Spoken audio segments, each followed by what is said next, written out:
I wish I could say I made this up, but I didn't. Okay? Women play at sex to get love. You can do the second part, can't you? Sure you can. Guys, he's had to listen to all this. Men play at love to get sex. Don't kid yourself. There's a huge difference there. Huge difference. Women, and why? Let's go back to ego and security. I want to be the best husband ever. That means I want to be the best she's ever known. Now, let's take my ego. What if she's known 30 other guys? Well, I'm up against it there then, ain't I? Maybe. Maybe not. If all of that's out of her past, then from now on, I'm the best she's ever known. That's all that counts. And we don't have to go into those other 30. It doesn't matter. Okay? But if every time we're having sex, she's thinking, oh man, I'm never going to tell Bill that he ain't nothing like Barry. Now, Barry could rock my world. This boy, he's barely a ripple in the tub. I mean, you know, the point is that those experiences come up in our brain and make a difference on both sides. Women, what are they looking for? They're looking for security. And if to have security, it means that yeah, I know I'm not married, but I'm going to have sex with him because he tells me he loves me, and my dad treats me like crapola. I always say a lot of this back on the dads. Dads, if you loved your daughters the way you're supposed to love your daughters, they wouldn't have to go off and run off and jump into bed with somebody else at 14 years old generally. You know. But they're willing to play at sex to get love. Why? Even if they can't explain it, their heart wants that security to say, somebody loves me. Somebody loves me for who I am.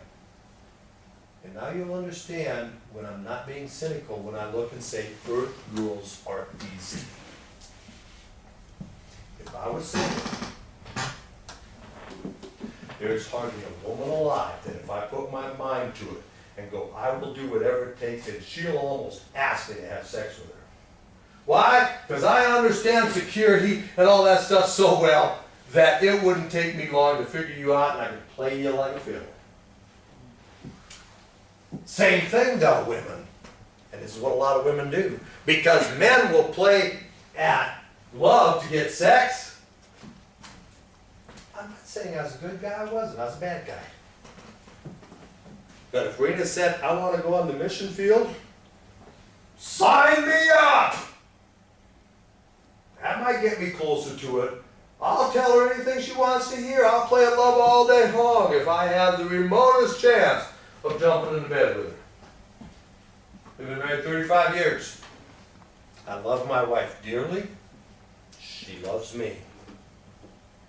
But I'm still physically not completely incapacitated, and neither is she. So if she said, Bill, you ain't ever getting it again in your whole life, that would be more than a little strain in our marriage.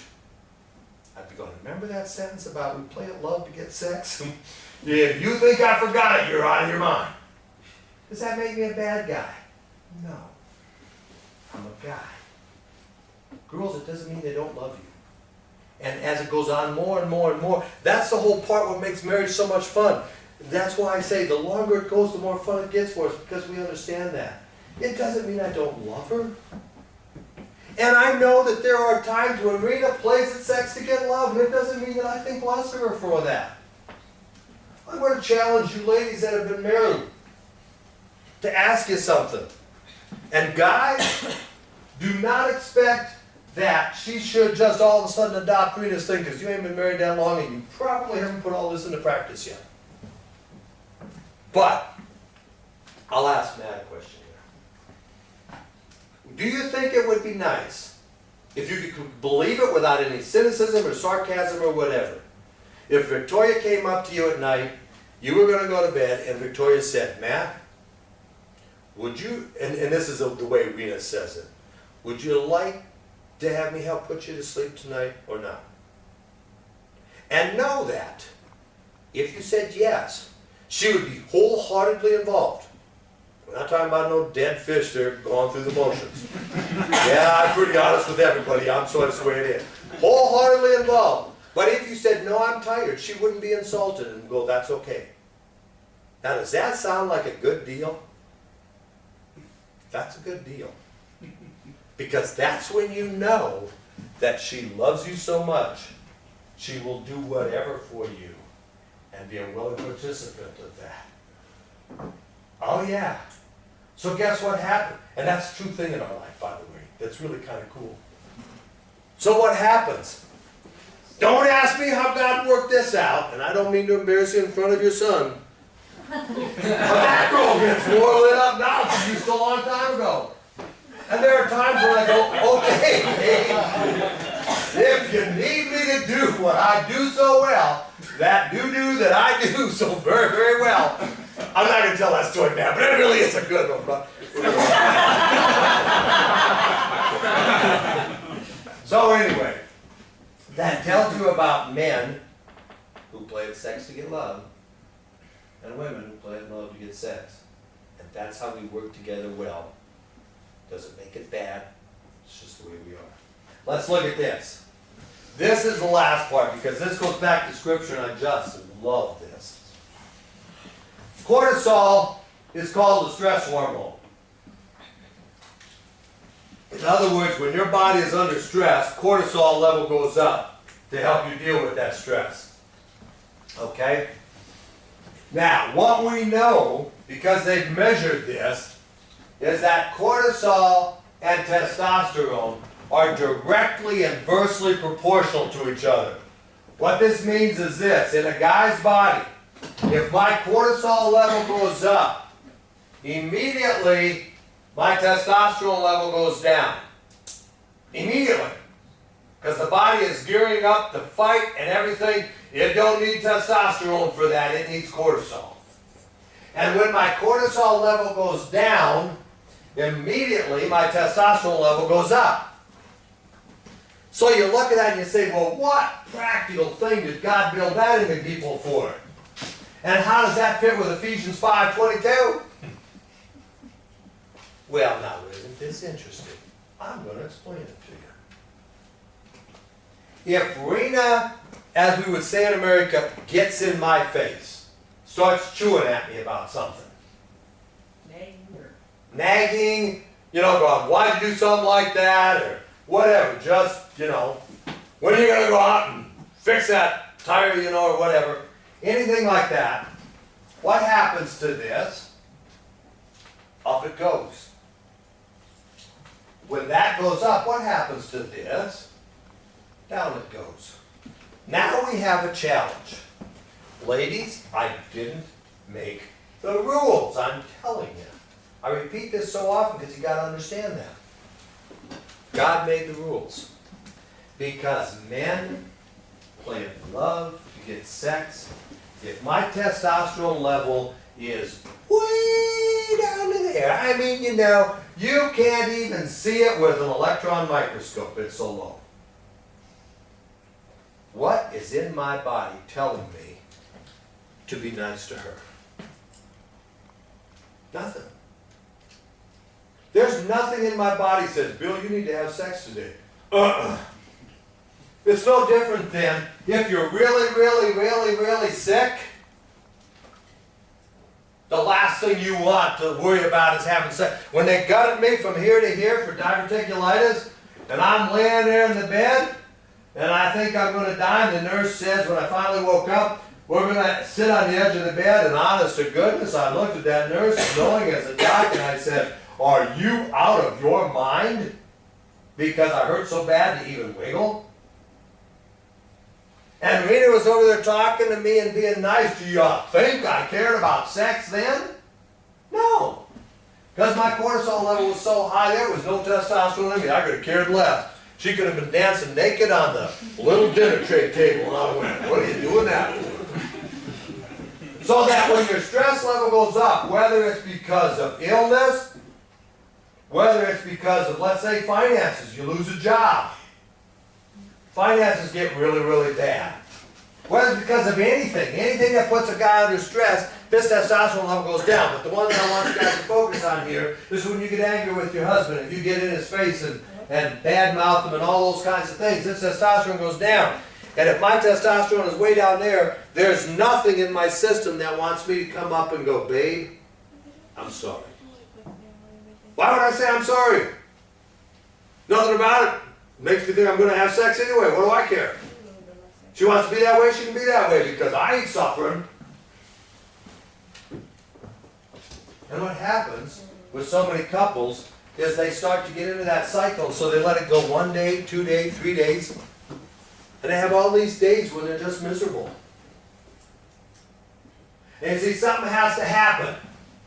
Either Rena decreases the stress level in my home, so my testosterone goes way up, or some outside thing comes into my life to drive my testosterone level up. Like I see 84 beautiful naked women, I'm going, wait a minute, what have I forgotten in my life? Oh yeah, that. And what we see changes our testosterone level. I'm going to tell you in just a second, very quickly. Either I get my testosterone level way up, because you see, remember when I put that little thing, I said there's a threshold level? If my testosterone level is up at that threshold level, guess what? I don't care if she burns the bacon. I don't care if my socks aren't put together. I don't care nothing except one thing. Oh, babe, how are you tonight? When your testosterone level is way up, you're willing to do whatever for her. And when it's way down, you really don't care. And women say, well, I'm not going to change until he apologizes. That's your choice. But just know that he don't care about apologizing.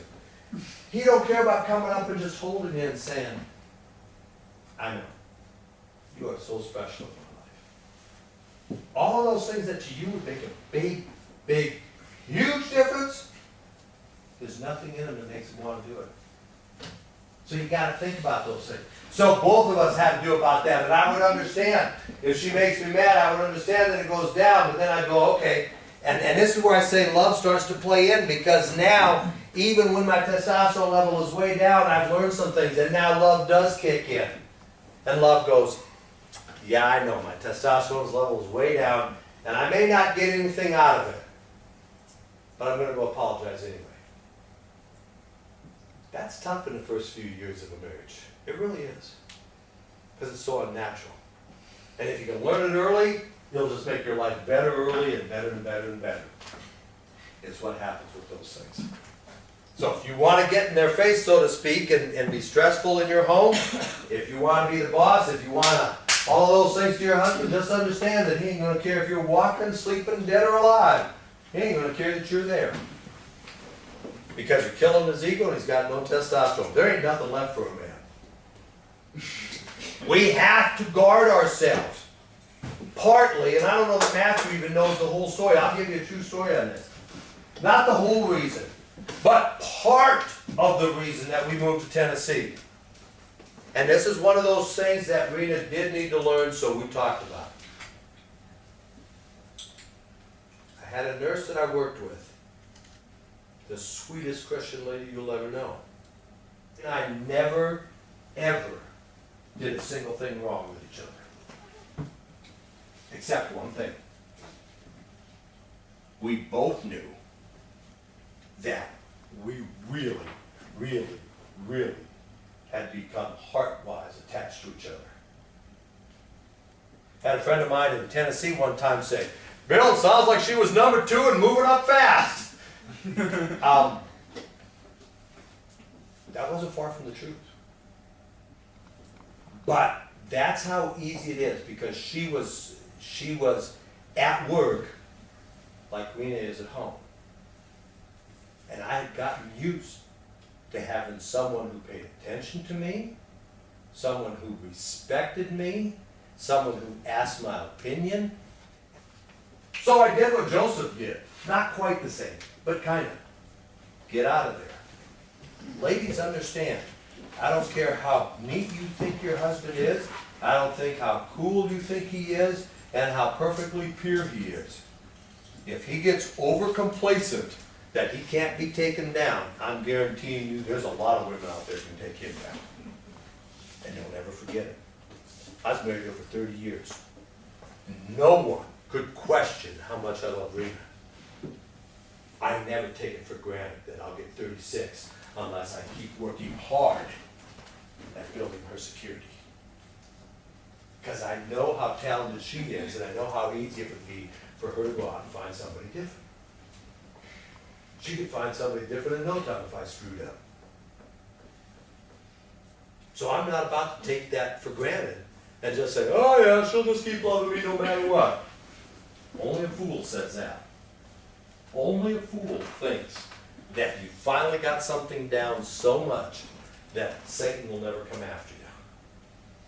Always he'll come after you. And you have to be willing to be honest about it. Because I knew that there were hundreds of women out there that would raise his ego and would raise his testosterone, I decided I needed to do my own study, needed to work hard at it. And every sense that a man has can raise or lower his testosterone.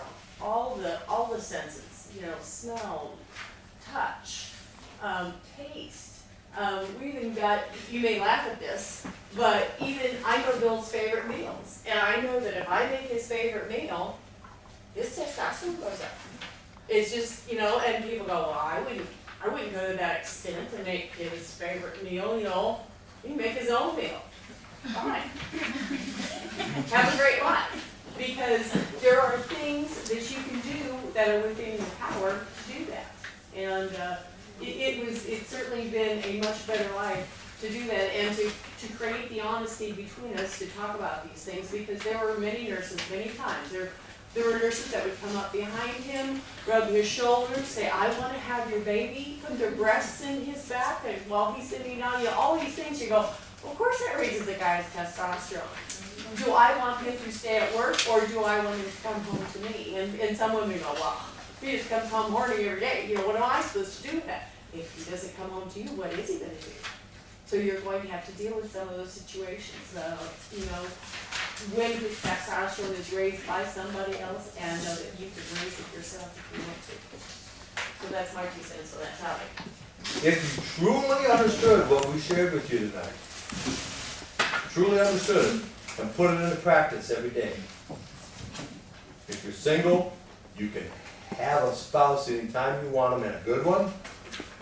If you're married, you'll be able to have something together. And when that starts, then you got to answer that other question. What will keep us together 15 years from now? Because even doing all of these things won't keep Rena and I together. That's not the answer for why we stay together now. Even doing all of that. You have to have ultimately a ministry that is more important than all of that. And what's Rena's and my ministry? We knew when we started doing this that we were putting ourselves in a glass house when it came to marriage. We knew that there would be people that would look at us and go, well, how are Bill and Rena doing? They say it's such a great thing and they teach us this, but what are they really doing? We knew that someday there would be a lady like Christine who could rightly and fairly ask, do I really want to marry somebody that's in a family with them? Or is it just all smoke and mirrors? And once I get stuck in there, it's going to be ugly. What you see is what you get, sorry. Okay. That's just the way it is. And our whole thing that'll keep us together, our ministry now, is working, sharing things like this. If I could do this every day of my life to a new group of people and somehow feed myself, I think this is what I do till I feel over dead, because it's what I know. And I absolutely love it.